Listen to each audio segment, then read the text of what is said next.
नमस्कार,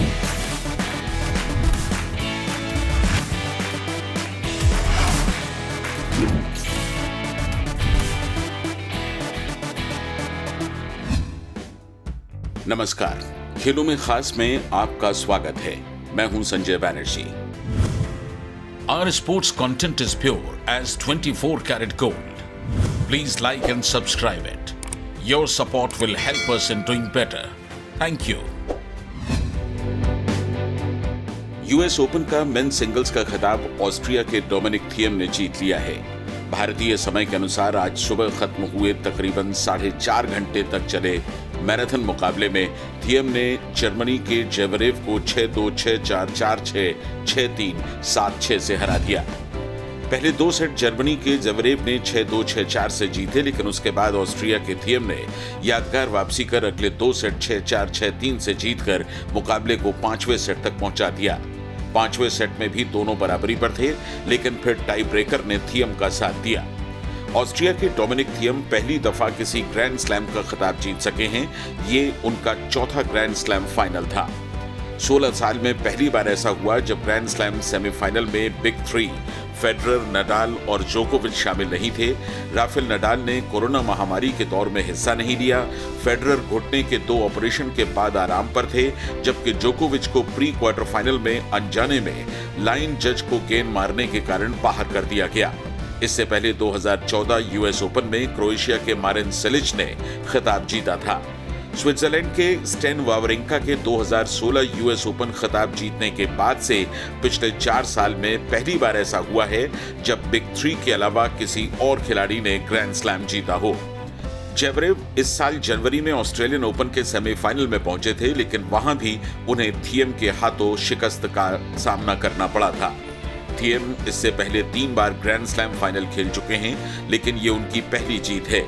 पिछले 2 वर्षों में थिएम फ्रेंच ओपन के फाइनल में 2 बार स्पेन के राफेल नडाल से हारे, जबकि इस साल उन्हें ऑस्ट्रेलियन ओपन के फाइनल में सर्बिया के नोवाक जोकोविच से हार का सामना करना पड़ा।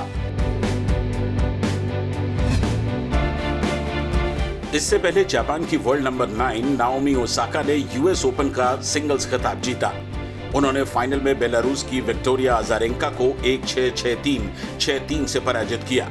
महिला सिंगल्स पर रिपोर्ट सुनील तनेजा से। ओसाका ने 3 साल में दूसरी बार यूएस ओपन जीता है। 26 साल में पहला सेट हारने के बाद फाइनल जीतने वाली ओसाका पहली खिलाड़ी हैं। उनसे पहले 1994 में स्पेन की अरांसा सांचेज विकारियो ने स्टेफी ग्राफ से पहला सेट हारने के बाद फाइनल जीता था। ओसाका को प्राइज मनी के तौर पर तकरीबन 22 करोड़ 54 लाख रुपए मिले। हालांकि प्राइज मनी में पिछले साल के मुकाबले इस साल करीब 6.25 करोड़ कम मिले थे। ओसाका ने पहला सेट 1-6 से गंवा दिया था, लेकिन फिर वापसी करते हुए अगले दोनों सेट जीतने के साथ ही मुकाबला अपने नाम कर लिया। इससे पहले ओसाका ने 2018 में यूएस ओपन जीता था। तब उन्होंने 6 बार की विजेता सेरेना विलियम्स को शिकस्त दी थी। 1 साल बाद उन्होंने ऑस्ट्रेलियन ओपन का खिताब जीता। ओसाका ने इस बार सेमीफाइनल में अमेरिका की जेनिफर ब्रेडी को मात दी थी। उधर अजारेंका 7 साल बाद किसी ग्रैंड स्लैम के फाइनल में पहुंची थी। उनके पास तीसरा खिताब जीतने का मौका था। वे लगातार 2 साल 2012 और 2013 में ऑस्ट्रेलियन ओपन चैंपियन रहीं।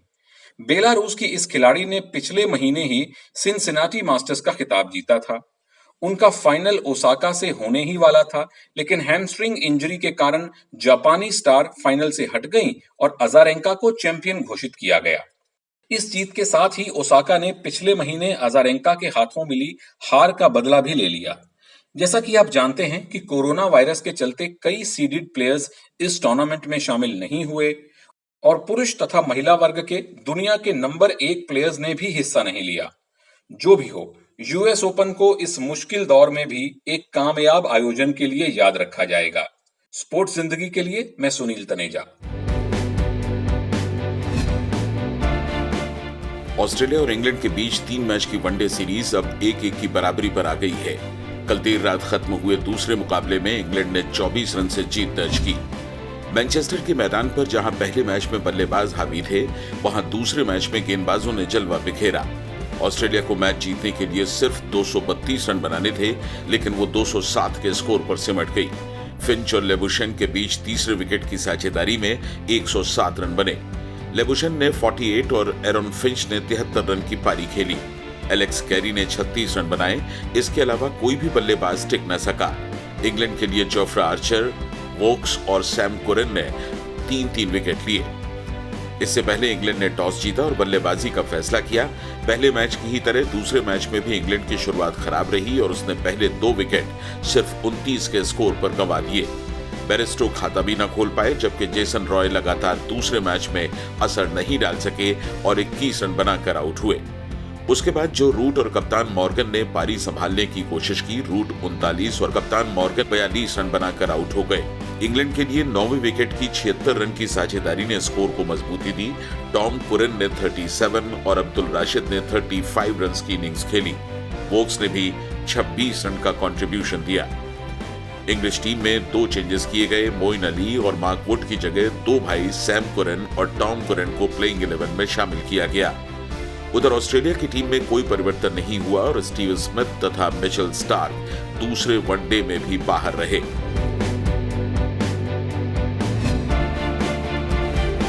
और अब स्टैट्स कॉर्नर में दिलचस्प आंकड़ों के साथ मोहम्मद इशाउद्दीन। टॉम कुरेन और आदिल रशीद ने 9वें विकेट की साझेदारी में 76 रन जोड़े।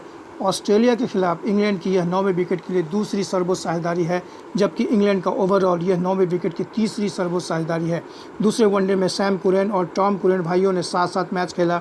होम ग्राउंड पर पहली बार दोनों भाइयों ने 7-7 मैच खेला है। इससे पहले कुरेन बंधु 3 बार विदेश में 7-7 वनडे मैच खेल चुके हैं।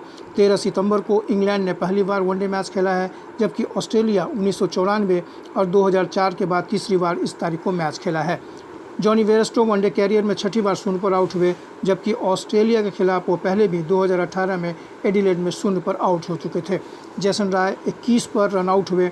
इससे पहले वह 2016 में दक्षिण अफ्रीका और 2018 में ऑस्ट्रेलिया के खिलाफ भी रन आउट हुए थे।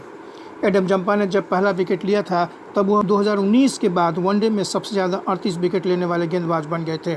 उन्होंने भारत के कुलदीप यादव के 37 विकेट के रिकॉर्ड को पीछे छोड़ दिया है।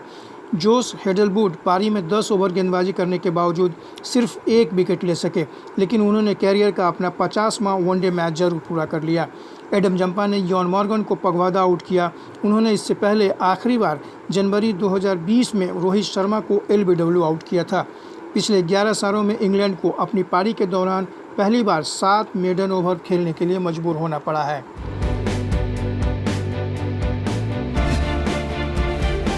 चेन्नई सुपर किंग्स के ऑलराउंडर ड्वेन ब्रेवो आईपीएल खेलने दुबई पहुंच गए हैं। ब्रेवो की टीम ट्रिनिडाड नाइट राइडर्स ने कैरेबियन प्रीमियर लीग का खिताब जीता है।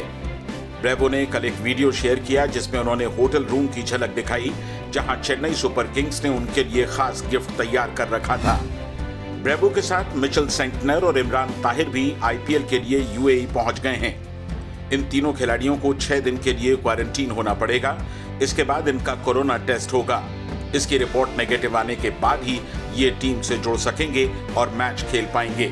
ऐसे में ये तीनों खिलाड़ी 19 सितंबर को टीम के ओपनिंग मैच में नहीं खेल पाएंगे। हाल ही में ब्रेवो सीपीएल के दौरान T20 में 500 विकेट लेने वाले पहले गेंदबाज बने। उन्होंने कुल 10 मैच में 9 विकेट लिए थे। ब्रेवो के अलावा कोलकाता नाइट राइडर्स की ओर से खेलने वाले आंद्रे रसेल और सुनील नरेन भी यूएई पहुंच गए हैं। केकेआर ने इन दोनों की तस्वीर शेयर की है। केकेआर का पहला मैच 23 सितंबर को मुंबई इंडियंस से है। मुंबई इंडियंस ने भी किरण पोलार्ड के यूएई पहुंचने पर उनका स्वागत किया। उन्हें भी 6 दिन के लिए क्वारंटीन होना पड़ेगा। इसके बाद 2 कोरोना टेस्ट रिपोर्ट नेगेटिव आने के बाद ही वे खेल सकेंगे। तेज गेंदबाज एस श्रीसंत पर आईपीएल स्पॉट फिक्सिंग मामले में लगा 7 साल का बैन कल खत्म हो गया। वे आज से क्रिकेट खेल सकते हैं। 37 साल के इस गेंदबाज ने कहा कि मेरे पास क्रिकेट खेलने के लिए 5 से 7 साल का वक्त और बाकी है और मैं जिस टीम से भी खेलूंगा उसे अपना 100% देने की कोशिश करूंगा। श्रीसंत अगर अपनी फिटनेस साबित करते हैं तो अगले घरेलू सीजन में केरल की तरफ से खेल सकते हैं। बताया गया है कि केरल क्रिकेट एसोसिएशन भी श्रीसंत को मौका दे सकता है। हालांकि कोरोना के कारण इस साल घरेलू क्रिकेट सीजन को टाला जा सकता है। ऐसे में उनकी वापसी में देरी हो सकती है। श्रीसंत ने बैन से पहले 27 टेस्ट में 87 और वनडे में 75 विकेट लिए थे। वो 2007 में T20 और 2011 में वनडे वर्ल्ड कप जीतने वाली टीम इंडिया के मेंबर थे। बैन के दौरान उन्होंने एक्टिंग और राजनीति दोनों में हाथ आजमाए। पिछले विधानसभा चुनाव में वो तिरुवनंतपुरम से हार भी गए थे। ईरान के चैंपियन रेसलर 27 वर्षीय नाविद अफकारी को फांसी की सजा दे दी गई है। उन्हें 2018 में सरकार विरोधी अभियान में शामिल होने और उसी दौरान एक सिक्योरिटी गार्ड की कथित तौर पर हत्या के आरोप में दोषी पाया गया। इस पर इंटरनेशनल ओलंपिक कमेटी ने हैरानी और दुख जाहिर किया है। नाविद को सदर्न ईरान के सिराज शहर की आदिलाबाद जेल में फांसी दे दी गई। आईओसी ने अपने ट्वीट में कहा है कि हम और रेसलिंग समेत कई फेडरेशंस ने हाल ही में नाविद की जान बचाने के लिए ईरान सरकार से अपील की थी, लेकिन सभी कोशिशें बेकार गईं। ईरानी अदालत के मुताबिक नाविद को एक गार्ड की हत्या का दोषी पाया गया था। हालांकि विदेशी मीडिया रिपोर्ट्स में बताया गया है कि नाविद को प्रताड़ित करने के बाद जबरन जुर्म कबूल करवाया गया था। उनका कसूर इतना था कि उन्होंने सरकार के खिलाफ प्रदर्शन किया था। नाविद फ्री स्टाइल और ग्रीको रोमन रेसलर थे। उन्होंने नेशनल और इंटरनेशनल लेवल पर कई मेडल्स जीते थे। इसी हत्या के मामले में उनके दो भाइयों को 54 और 27 साल की सजा सुनाई गई है। खेलों में खास में आज का सफर यहीं तक। स्पोर्ट्स ब्लॉग्स, अपडेट्स और स्पोर्ट्स वीडियोस के लिए आप हमारी वेबसाइट sportszindagi.com को विजिट कर सकते हैं। हमारी ईमेल आईडी है connect@sportszindagi.com। तो बस कल फिर मुलाकात होगी। अपना ख्याल रखिए और जुड़े रहिए स्पोर्ट्स जिंदगी के साथ। नमस्कार।